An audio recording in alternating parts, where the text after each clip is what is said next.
real stories of werewolves, of Dogman from history, from your emails, illustrated and animated with the democratizing magic of machine learning AI.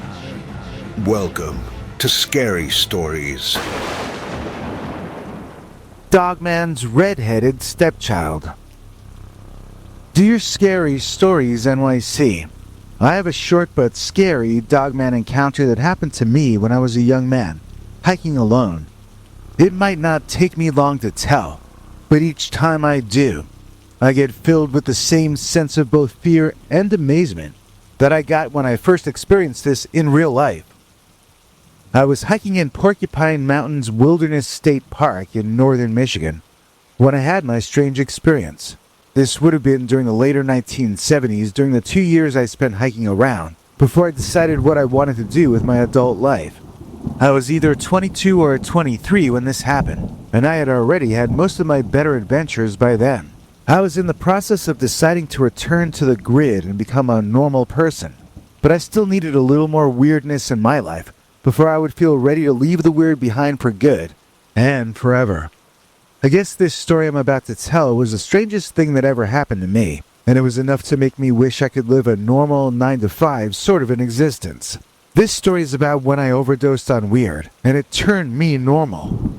I had mostly been spending the literal last 2 years of my life doing what I felt like doing, when I felt like doing it. For this reason, I found myself still hiking through the woods at dusk, as night was gathering. Usually I would have already set up camp before sundown, but that wasn't how I felt that day, so I just hadn't done so. And for this random reason, I came across a big dark pile of something out there under a tree, and that big dark pile of something was snoring. I crept a little closer until I could make out a little better what I was seeing. It still didn't make any sense though. I felt fear shoot through me, and I retreated behind some bushes where I felt safer observing whatever that was over there. First of all, I could make out a young, beautiful Romany woman. I had dated a Romany or a gypsy girl in high school, and I was and am certain this was a Romany lady, wearing a long dark robe wrapped around herself, and she was sleeping under this tree. But she wasn't alone. Not at all. First, she was holding someone or something in her arms. I thought it was a red fox at first, but I think it was a reddish dog or wolf or a coyote. It was some kind of a canine, and it was a bright orangey red. It was about the size that it could be being held by the lady over there. She and that red dog were not alone, however. Somehow wrapping himself all around the two of them was a third figure. This guy was bear-sized or even larger, but he was not a bear. He was some kind of a wolf, or I should say werewolf. He was an incredibly muscular animal, and yet as he slept there with his massive arms wrapped around the lady and her puppy, I felt intelligence and power emanating off this big male entity or animal. I also felt a deep sense of panic and fear. I knew that I needed to get to some other place besides where these strange people were sleeping. I knew I had to put some distance between us before they woke up and found me staring at them. And so that was what I did. I hiked through the entire night, something I had never tried before and would never try again. It's stupid to hike in the dark, but I felt the strangest and strongest sense of fear I had ever felt in my life, and I had to keep going. When dawn hit, I set up camp and collapsed into my sleeping bag.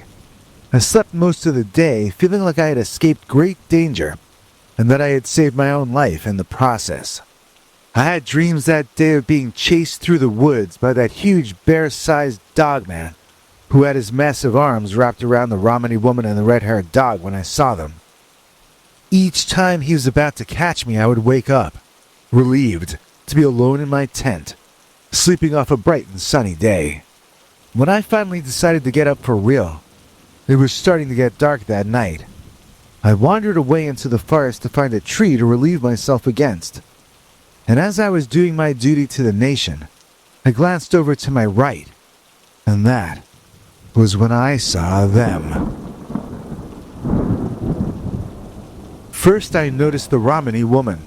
It was definitely the one who I had seen sleeping the night before, in that other part of the woods. She had two entirely different companions with her this time, though. Replacing the bear man was a tall Native American man, at least an inch or two over 6 feet. He was ripped, muscle-bound all over. He had his hand protectively on the shoulder of a boy, a red-headed human boy. Yes, his hair was a similar shade to that red dog I had seen. I felt like I was going to faint from the illogic of all of this. I felt dizzy as I made my way back to my tent. I could feel the lack of circulation making my hands and feet tingle as I zipped up my tent and hopefully locked whatever was out there. Out there. Then I basically passed out or fainted, or however you want to put it. That had been information overload out there. I knew what I had seen, but it was even more impossible than what I had seen the night before, because it was part 2 of what I had seen the night before. It seemed obvious to me. The two males were shapeshifters. They were werewolves. The woman did not change form, but if she was being protected by those two cryptids, then she must have possessed some other kind of power besides werewolfism. What had I stumbled across? I still to this day can't tell you for sure. I just know that I stayed in my tent, too scared to come out, for another full day. I was just hoping to give those 3 people plenty of time to get too far away from me for me to ever run into them again in these woods.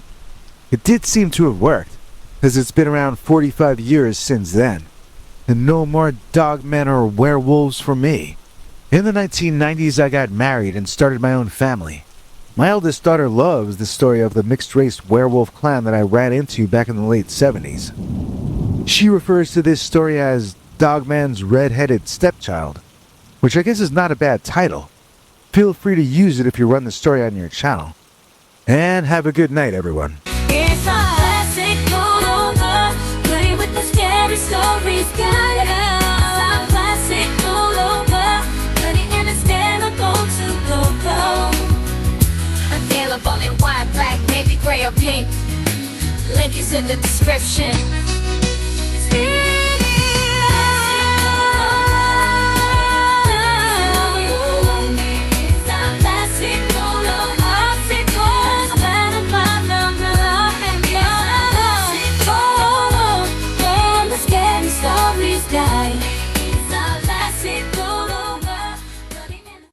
Thanks to dear sweet Crystal Koroshka, our channel's got a new chance to growshka.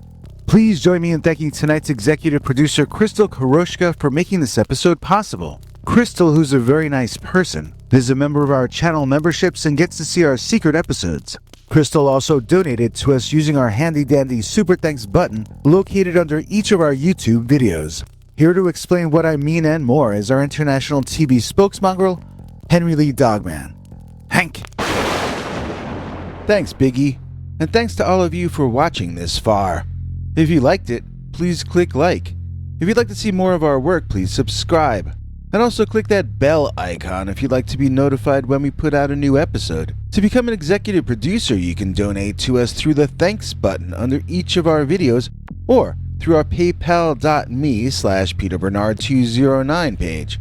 To receive cool perks like secret uncensored Dogman episodes far too wild to ever run on this channel, you can become a YouTube channel member by clicking the join button, or join our PayPal subscribers club at peterbernard.com. Joining either at the $3 a month level or above gets you access to our over 25 hours of secret uncensored Dogman stories available nowhere else. Do you have a scary story about Dogman or some other kind of high strangeness that happened to you? Let us know by emailing us at scarystoriesnyc@gmail.com or by leaving us a voicemail message at 804-LA-SCARY.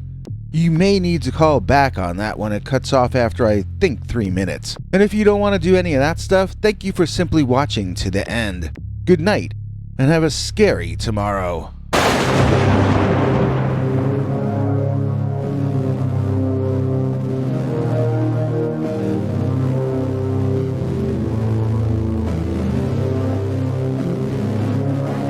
Come back for more scary stories.